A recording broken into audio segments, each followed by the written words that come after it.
what we find is that people who have friends at work are more excited to go to work. They're more excited to be at work every day. So many leaders of companies feel that friendships at work are a distraction. Yeah. And workers who have friends will be less productive. But it turns out it's the opposite. Many of our happiest people were people who said, some of my closest friends were my workmates, right? And because you do better work, you're happier to be on a working team if you're friends, if you know about each other's personal lives.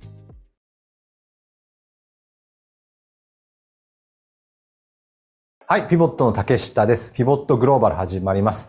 今日はですね、The Good Life という本を書いたロバート・ウォールディンガー博士のインタビューの後編です。前編でお届けしたように、このロバート・ウォールディンガー博士は TED トークの中でも本当に歴代トップ10に入るぐらいの人気の先生で、実はですね、ハーバード大学で84年にわたって史上最長の幸せ研究という研究があるんですけど、その研究の中心人物です。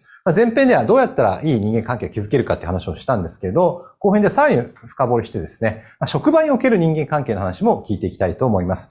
では、後編のインタビューをお届けします。Also in your book, you gave some advice to, so the readers who are in their teenagers, 20 years old, 40 to 60. Could you talk about, or give advice to our audience who are in 20-year-old, 30-year-old, or 40-year-old? Could you give us each advice for our audience? Well, remind me what we were talking about, because the book is 340 pages, right? Yes. So I can't remember. Okay. So I don't remember what was that part dealing with at that point?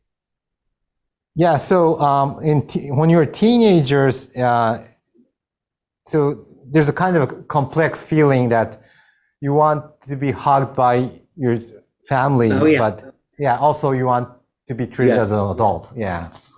So that's so what we talk about is this normal, the normal aspects of being a teenager, which are that when we're teenagers, the big question is, can I be a grown-up? Can I be an adult? Can I make my own way in the world? And so, but we're not ready as teenagers. Often, first of all, teenagers don't have all the resources or the skills. They also don't have enough good judgment to make sometimes to make really complicated decisions. So they need their parents, but at the same time, they have to experiment with being independent from their parents. And so it's both. There was a book about the teenage years in the US that had a great title. It's I Hate You, Get Out of My Life, but first will you drive me and Janie to the mall?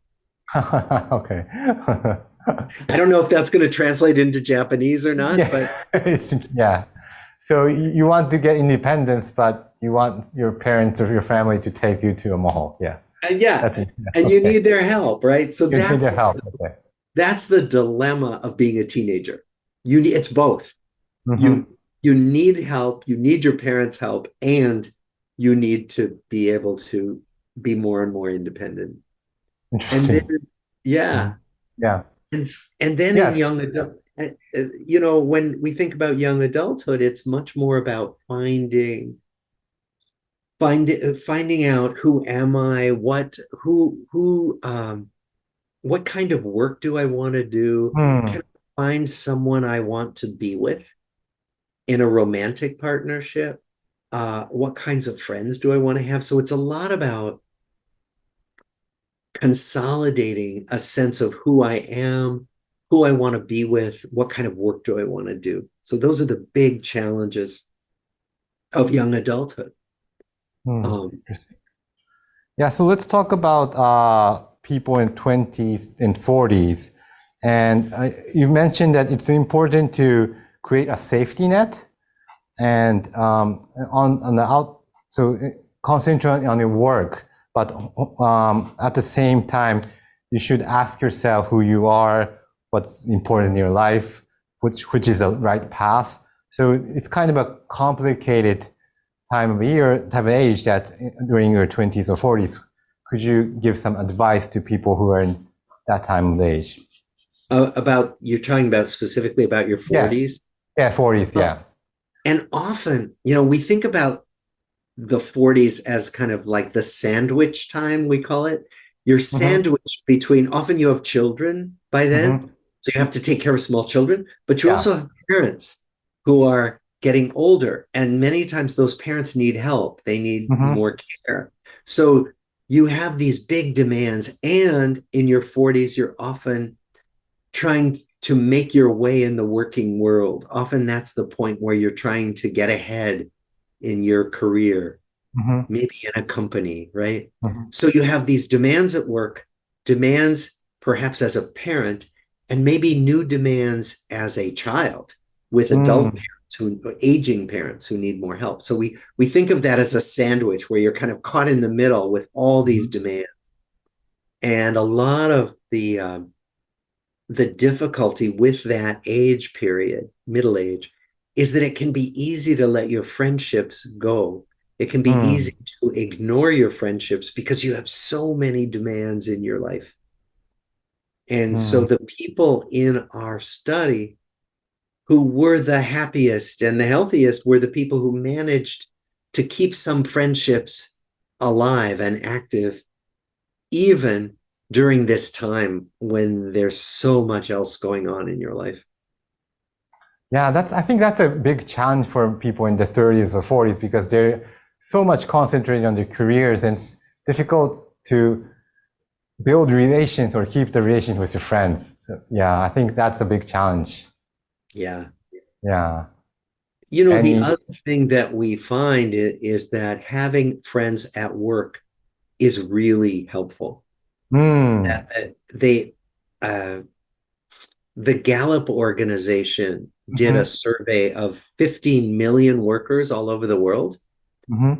And they asked the question, do you have a best friend at work? And only 30% of workers said that they had a friend at work who they could talk to about personal matters. 70% did not. But the 30% who had a friend at work were better workers. They were happier. They produced higher quality work. They were less likely to leave their jobs. And so because what we find is that people who have friends at work are more excited to go to work. They're more excited to be at work every day.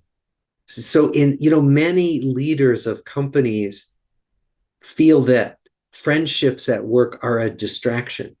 Yeah. And workers who have friends will be less productive. But it turns out it's the opposite. How can you build friends at work? Because, work and friendship, it kind of seems like a contradictory terms. So any advice? It doesn't have to be, and in fact, many of our happiest people were people who said, some of my closest friends were my workmates, right? And because you do better work, you're happier to be on a working team if you're friends, if you know about each other's personal lives. So I think the way to do it is to take small risks. So let's say there's someone at work who you feel friendly toward.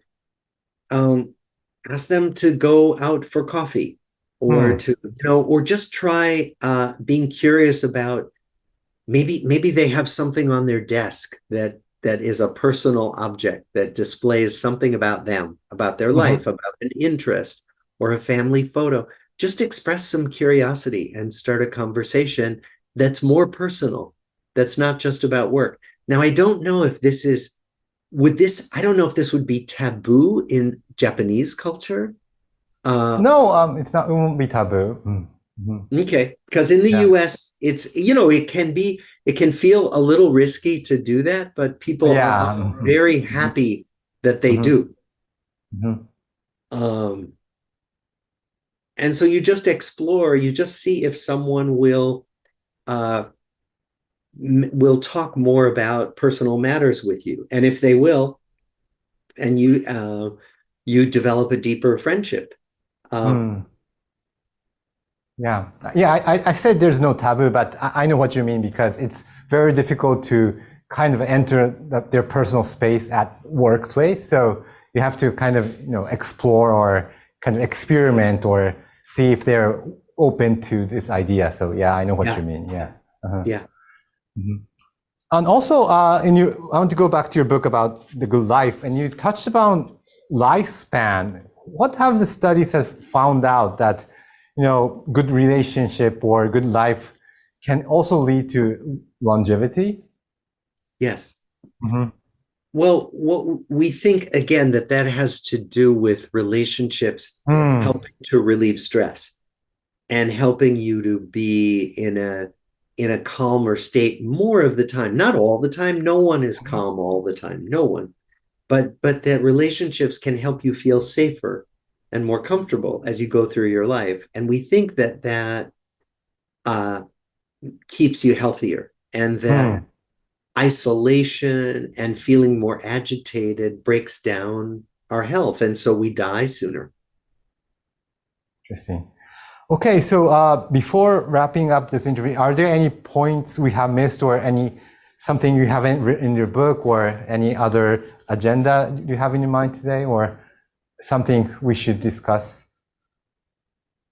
One point may seem obvious, but I think it's worth making, that, we're talking about how to live a happier life, but no life is always happy, because we can end up giving people the impression that if they just do all the right things, they will be happy all the time. Nobody is happy all the time.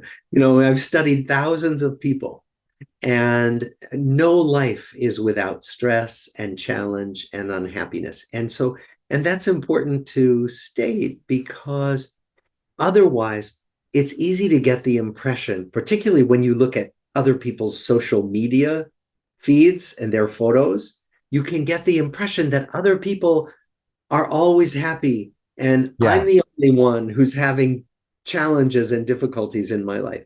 That is not true. Every life has challenge and difficulty. Yeah, since you mentioned social media, what do you think about social media? Well, there is actually some research on this, and it suggests that, social media is not good or bad. It depends on how we use it. That if we use social media actively to connect with each other, it can be a source of good relationships. It can be a source of support. If we use social media passively and we just scroll through other people's Instagram feeds or, TikTok, we can feel like everyone else is having a wonderful life except me, right? And so it can make us feel bad. It makes us feel more depressed, more anxious, worse about ourselves. And so that passive use of social media is what can break down our sense of well-being. Interesting. Okay, Doctor, could you give us some final comments for our audience? So for those who are about to pick your book, or even those who have read your book, any final comments for our audience? Really just that this is a practice you can do every day, right? So you can do small actions every day to improve your relationships, to make new relationships, just by reaching out to people, just by saying hello, just by starting up a conversation. And so it's not a huge effort that's required. It's small, constant effort that's required. Thank you. And I really recommend this book to our audience. It's a good book.